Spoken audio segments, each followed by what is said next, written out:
Do you want to know how you can scan codes on Spotify? If yes, then this video is specially for you. Hello and welcome to 1-2-Step. It's your host back again with yet another interesting tutorial video. In this video, I'm going to teach you how you can scan the Spotify codes and play the music.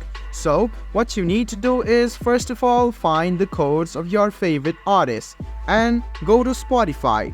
Now after you go to Spotify, go ahead and click on search and you can see the camera icon on the top right hand side.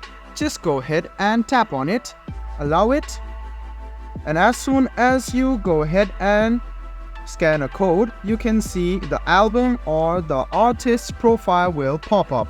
So let me go ahead and teach it to you again. Go to the search bar and you can see the photo icon, tap on it, open your camera, scan a code, wait for a while, and you can see that the code will read itself, and then your favorite artist's profile or album will be on your screen. So guys, this is how you scan Spotify codes. I hope this video was helpful for you. If you still have any kind of confusion, please do mention us on the comment section down below. Like the video, subscribe to the channel, and do hit the bell button for more. Hope to see you in the next video as well. Until then, goodbye, take care, and make sure you enjoy.